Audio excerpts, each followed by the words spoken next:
आइए रुक करते हैं आज की तमाम खबरों की ओर। नमस्कार, मैं हूं वैभव। आप देख रहे हैं आवाज न्यूज 24। आवाज न्यूज में आपका बहुत बहुत स्वागत है। अभी हाल ही में मध्य प्रदेश शासन के स्वास्थ्य राज्य मंत्री श्री नरेंद्र पटेल जी एक निजी कार्यक्रम में सिलवानी तहसील के ग्राम सिरमऊ पहुंचे। जहां पर उन्होंने एक जनसभा को संबोधित करते हुए कहा कि देश के प्रधानमंत्री श्री नरेंद्र मोदी जी ने गरीबी से उठकर इस पद पर पहुंचे हैं। उन्होंने भी काफ़ी तकलीफ, काफ़ी दुख सहा है और जब कहीं जाकर इस पद पर पहुंचे हैं, आज वो गरीबों की पीड़ा समझते हैं, गरीबों की पीड़ा जानते हैं और गरीबों की जनहितैषी योजनाएं जारी रखते हैं। प्रधानमंत्री द्वारा चलाई जा रही गरीबों की जनहितैषी योजनाओं को लेकर वो चर्चा कर रहे थे और लोगों को बता रहे थे। उन्होंने कई योजनाओं के नाम भी गिनाए जो गरीबों के जनहितैषी योजनाओं में गिनी जाती हैं। प्रधानमंत्री नरेंद्र मोदी को गरीबी होने का एहसास है, गरीबों की पीड़ा का एहसास है। उन्होंने कहा कि उनकी मां ने कितनी मेहनत की है, दूसरों के घर जाकर परिश्रम किया है, बर्तन साफ किए हैं, खाना साफ किया, खाना बनाया है और जब कहीं जाकर बच्चों को पाल पोस कर इतना बड़ा किया है। यह उनके संस्कार थे, उनके संस्कार ही इतने अच्छे थे कि आज उनके बच्चे इतने बड़े देश के प्रधानमंत्री होने के बाद भी गरीबों के बारे में सोचते हैं, गरीबों के हित की योजनाएं लाते हैं और सबके भले के बारे में सोचकर सबका साथ और सबके विकास की बात करते हैं। सिलवानी से वैभव जैन मस्ताना। सबको पता होगा कि नरेंद्र मोदी जी चाय वाले हैं, सबको पता होगी चाय वाले के परिवार के नरेंद्र मोदी जी। लेकिन बहुत कम लोगों को पता होगा कि नरेंद्र मोदी जी के पिताजी के देहांत के बाद उनकी माताजी ने अड़ोस पड़ोस के घरों में बर्तन मांज के, पानी भर के, अन्य काम करके अपने बच्चों का लालन पालन किया। लेकिन अपने बच्चों को इतने अच्छे संस्कार दिए कि आज उनका एक बेटा इस देश का प्रधानमंत्री है। ये संस्कारों की ताकत है और उन संस्कारों का परिणाम देखिए। जब ऐसे साधारण परिवार से निकलकर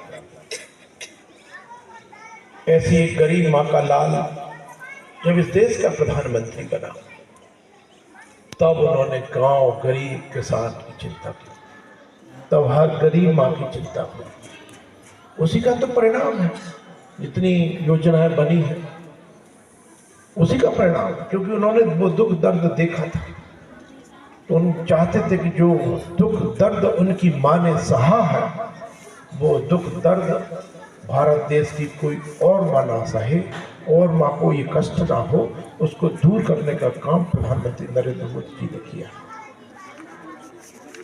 अब इस योजनाएं गिनाऊंगा तो मैं सब सचमुच में अप्रासंगिक हुआ इन नन्हे मुन्ने बच्चों के सामने। लेकिन इन बच्चों के लिए भी तो प्रेरणा मिलनी चाहिए, क्योंकि कल हमारा जो कल है, हमारा जो देश का भविष्य है, वो तो यही लोग संभालने वाले हैं। कौन संभालने वाला बताओ भाई, हाथ खड़ा करो।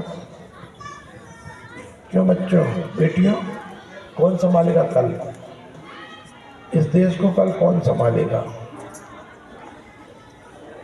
अच्छा बताओ, कौन कौन सेना में जाना चाहता है वो हाथ खड़े करो। सेना में जो जाना चाहते हैं जाने के लिए, अब हाथ नीचे करो।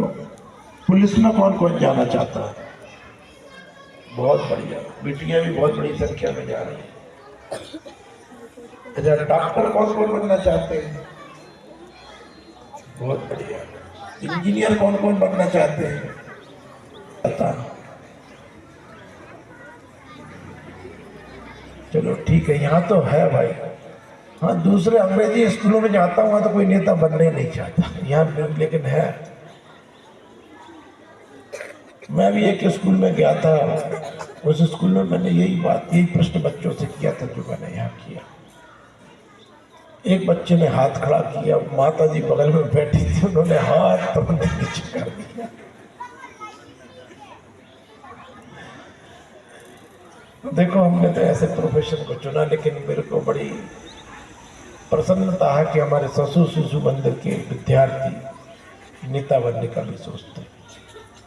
लेकिन मैं आपसे जो बात कह रहा था कि कल आप संभालने वाले हो देश को, तो सचमुच ये आप संभालने वाले, क्योंकि देश को केवल नेता नहीं संभालता, देश को सेना भी संभालती है, देश को पुलिस भी संभालती है, देश को डॉक्टर भी संभालते हैं, देश को इंजीनियर भी संभालते हैं, देश को शिक्षक भी संभालते हैं। जो भी काम करोगे, किसान भी संभालता है, मजदूर भी संभालता है, वो भी देश के लिए काम करते हैं।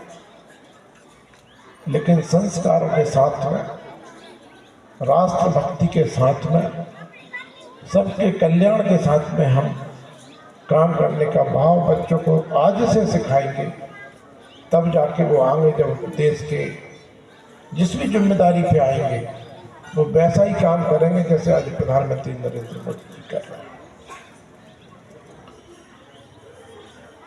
आज इतना सुंदर एक प्रस्तुति मैंने देखी थी मीडिया की, अभी और प्रस्तुतियां जो होंगी जरूर निश्चित रूप से आप सब लोग देखेंगे। आप सब लोगों ने इतने ध्यानपूर्वक सुना, उसके लिए आप सबको बहुत बहुत धन्यवाद देते।